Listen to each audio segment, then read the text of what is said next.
Hoy la pintura italiana del Trecento, de Siena y Florencia. Este vídeo, como veis, está puesto en Edpuzzle para que respondáis las preguntas conforme vaya avanzando el vídeo. Espero que no sea un vídeo largo y que sea interesante para vosotros. Bien, pues nada, a mí lo que me interesa al principio es que tengáis como claras las características generales de la pintura en este caso. Hemos visto la arquitectura, características generales del románico y del gótico. Hemos visto las características generales del románico, perdón, de la escultura, arquitectura, escultura, románico y gótico, y ahora vemos la de la pintura del románico y gótico.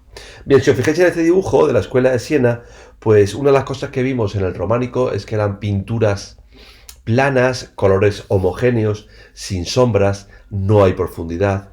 Aquí ya hay un pequeño detalle que quizá algunos se han dado cuenta, y es que por un lado existen sombras, pero también tiene profundidad.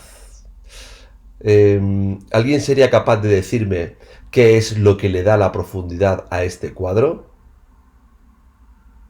Ok, lo que le da profundidad efectivamente es el sillón. Es el sillón lo que le da una profundidad. Hace como que estuviera resaltando, saliendo de las dos dimensiones. Por tanto, tenemos este cuadro que nos ayuda para entender esta característica primera, donde ya existe una profundidad, donde ya los colores no son homogéneos, a diferencia del románico, y se empiezan a dar sombras, ¿vale? Aquí lo vemos igual, vemos que esto es el Trecento es 1300 en Italia, ¿vale? Pero ¿alguien sería capaz de ver alguna característica que se ve en el cuadro, que se aprecia en el cuadro, que se parezca a algo de la escultura o de la pintura del románico? ¿Hay algo que os lleva a pensar en algo del románico? Efectivamente. Lo que estamos viendo aquí son la superposición de cabezas. Igual que vimos en su momento, hablando del románico, la duda de Santo Tomás, en la que se superponían las cabezas y Tomás metía los dedos en el cuerpo, en la llaga del Señor, pues aquí vemos también eso. Aunque hay un elemento que da profundidad, que es el trono, que es la silla donde está la Virgen, pero esa superposición de cabezas, que lo que está intentando dar es una profundidad. ¿Ok?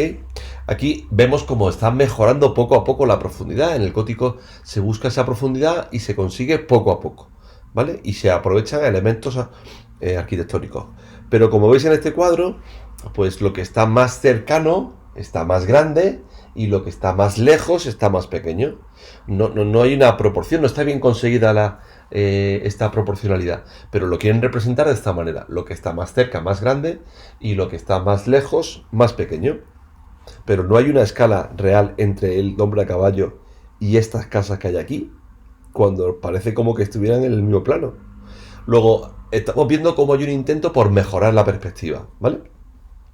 La profundidad. Aquí, en cambio, ya vemos como hay un suelo que otorga profundidad a la figura, a este retablo, que representa una anunciación en el que aparece el ángel Gabriel con la Virgen María, ¿vale? Y veis que es arco gótico, o sea, esto claramente es gótico, ¿no? Es arco ojival y vale, bien. Por tanto, aquí ya sí se ve esa profundidad, se ve, igual que vimos la escultura, pues el tratamiento de los pliegues, de los mantos, ¿vale? Aquí tenéis un detalle del mismo, pues aquí tenéis un detalle, ¿vale? De Simone Martini, la Anunciación. Bien, pues está la Virgen, aquí hay unas palabras que nos recuerdan al Ángelus. El ángel del Señor anunció a María y concibió por gracia del Espíritu Santo. He aquí la esclava del Señor, ¿vale? Que es lo que le dice la Virgen, ¿no? Al mensaje. Y aparece con un ramo, con unas flores que habitualmente suelen ser azucenas. En este caso no lo veo. Pero bueno, las azucenas están aquí, pero aquí en San Gabriel lleva un ramo de algo, no sé qué es. Bien, pero el tratamiento de los tejidos, las sombras, la profundidad que da el suelo, el propio edificio, fijaros, el propio sillón, fijaros aquí en esta esquina, de cómo se ve que tiene ahí una profundidad, tiene un relieve. Mira, aquí se ve mejor, se aprecia mejor en aquí justo en el sillón, pues como tiene esa profundidad, ¿vale? Bien, pasamos a Basílica de Asís, los cuadros de Giotto. Son unos frescos que hizo Giotto, que es el pintor, en esta basílica en Asís, de donde fue San Francisco de Asís, que es importante. Aquí veis cómo se da la profundidad con los mismos elementos, que es con la profundidad a través de elementos arquitectónicos, ¿vale? Aquí también pues tenemos lo mismo, son distintos frescos que Giotto pinta en la iglesia de la Basílica de Asís, ¿vale? En este de aquí de Giotto pues se ve perfectamente cómo la profundidad se ha conseguido en dos planos, en dos dimensiones, ¿no? Porque no es lo mismo esto que están aquí, que esto que están aquí, que esto allá al fondo o que estar aquí arriba, ¿no? Se ve la profundidad, que es una característica de la pintura gótica. Cómo va consiguiéndose poco a poco. Aquí más de lo mismo, la visitación de la Virgen María a su prima Santa Isabel. La Virgen visita a su prima, que es anciana y que va a dar a luz. Y tenemos también estos elementos que nos colocan en un plano distinto. Aquí la puerta sería un plano, esta señora estaría fuera de ese plano, segundo plano, un tercer plano, ¿vale? Bien. Y vamos a llegar ahora a lo que me parece que es más interesante, más espectacular, que son los primitivos flamencos. En concreto vamos a ver los hermanos Van Eyck. Lo primero que vamos a ver es esta tabla. Esta tabla se llama políptico. Políptico porque poli significa mucho. Muchas tablas. Entonces, si os fijáis, esta figura de aquí, esto de aquí y esto de aquí van a encajar. De tal forma que cerrado se vería así. Si yo esto lo despliego, si esto lo despliego y lo pongo aquí, y esto lo despliego y lo pongo aquí, tendría el políptico. Se ve cerrado, abierto. Bien, vamos a empezar la descripción del políptico, donde lo que vemos es pues tablas. Esto mide unos 4 metros y medio por unos 3 metros y medio. 4 y medio de largo por 3 y medio de alto, ¿vale? Y cerrado pues ocupa 3 y medio por unos 2, ¿vale? Más o menos. Bien, entonces aquí tenemos diversas escenas. Tenemos una escena central donde aparece aquí 3 figuras.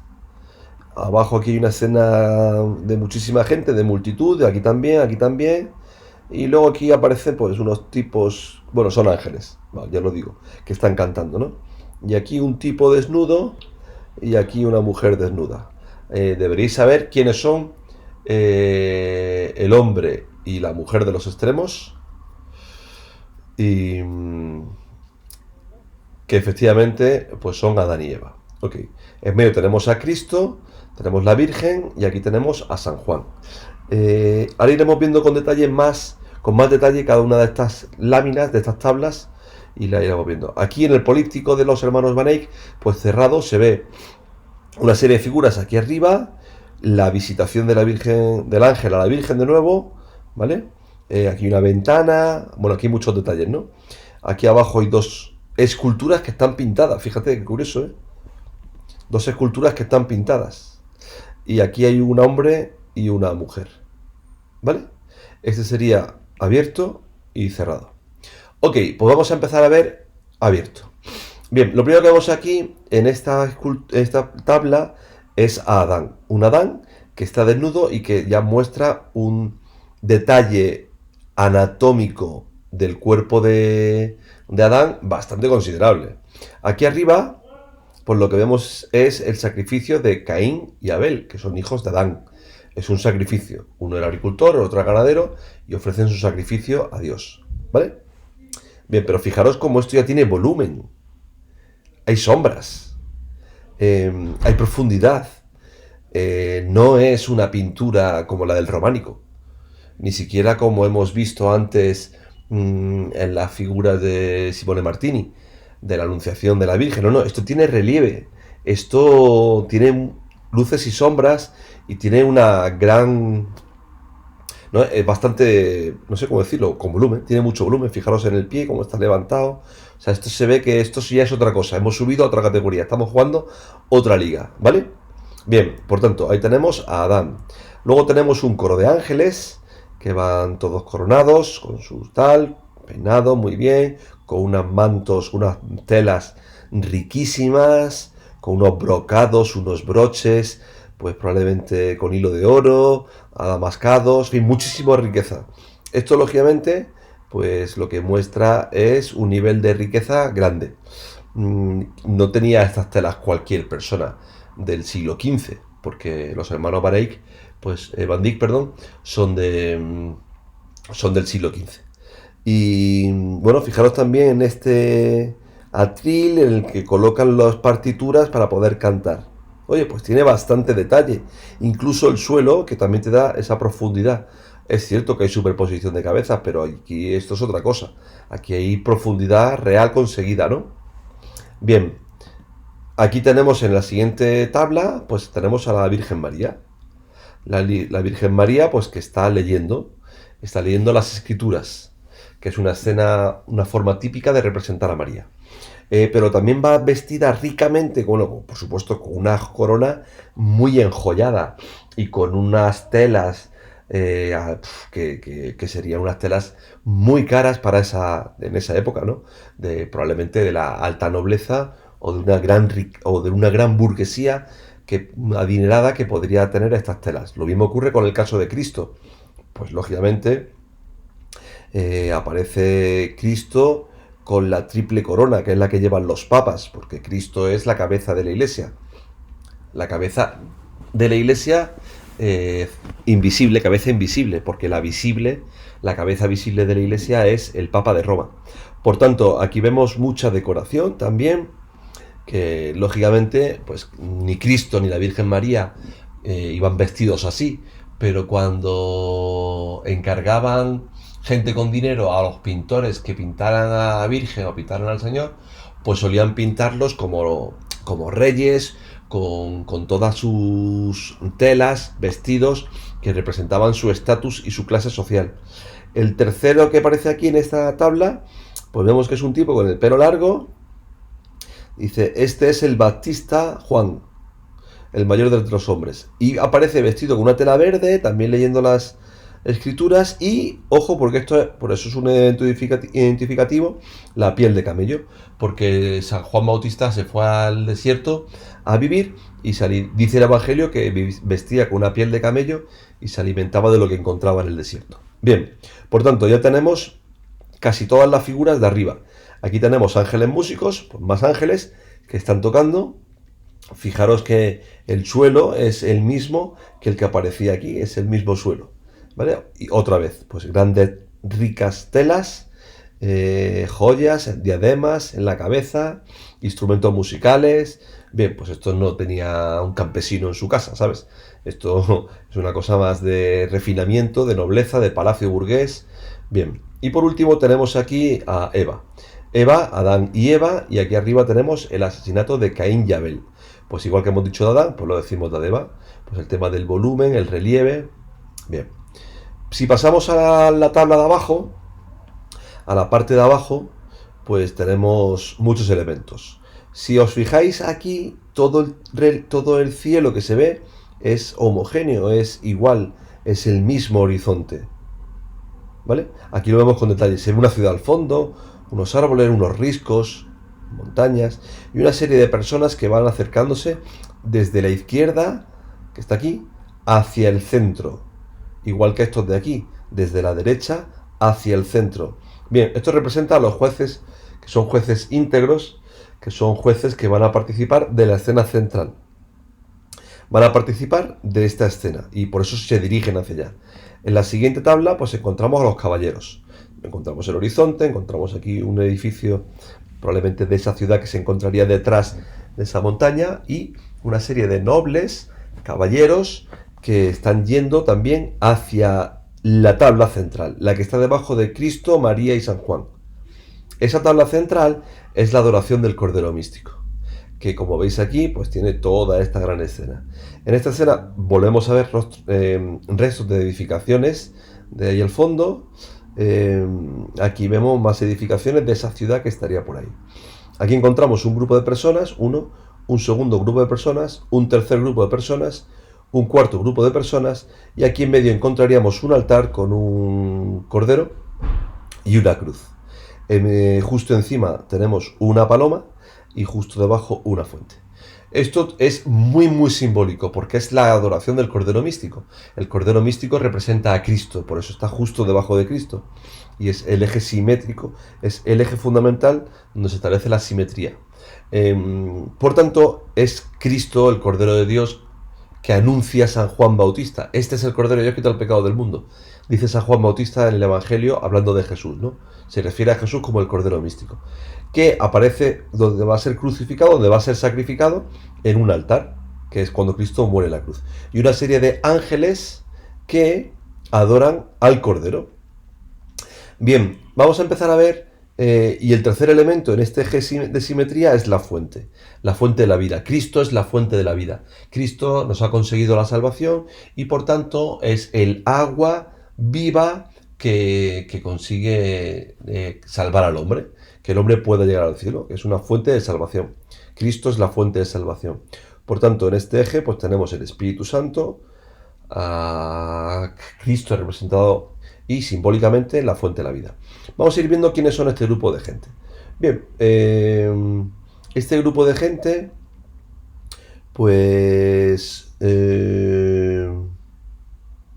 vamos a empezar por este. Este grupo de gente, no sé si seríais capaces de averiguar qué gente es.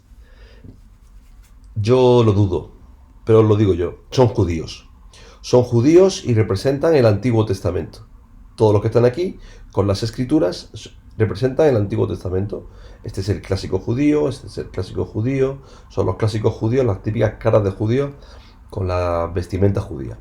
Estos que están aquí a la derecha, en cambio, este no tiene pinta de judío y este tampoco. Es más, este lleva 1, 2, 3 coronas. Oye, tiene pinta de papa. Oye, esto tiene pinta de... Oye, un obispo por aquí con una mitra. Bueno, pues son monjes, ¿no? Oye, pues estos son cristianos. Esto representa el Nuevo Testamento. Si esto es el Antiguo Testamento de los judíos, esto representa el Nuevo Testamento, representa a la Iglesia. Estas de aquí, pues llevan unas palmas, que son esas ramitas que sobresalen ahí, que son las vírgenes y las mártires. Y estos de aquí, pues yo creo que son profetas de la Iglesia, padres de la Iglesia o confesores de la fe, no me acuerdo, ¿vale? Bien. Efectivamente, aquí tenéis los confesores de la fe, son gente que ha muerto defendiendo la fe, son mártires, igual que las vírgenes que también son mártires. Aquí está el Espíritu Santo, el Cordero, los ángeles, la representación del Antiguo Testamento, la representación del Nuevo Testamento y la fuente de la vida, ¿vale? Por tanto, es un cuadro, es una tabla que tiene muchísimo simbolismo, muchísimo nivel de detalle, ¿vale?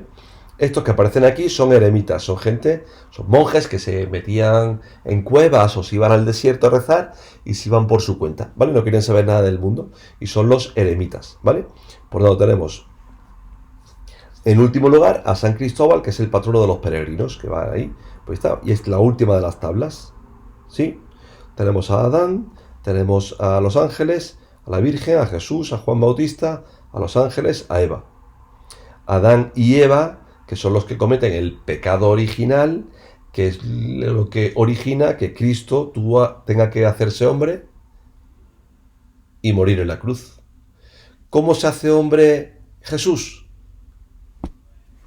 En esta tabla lo vemos, en la encarnación, como un ángel anuncia a María que va a ser la madre de Dios, que de ella va a nacer el Mesías que morirá en la cruz, que es el Cordero místico, que nos dará la vida al hombre.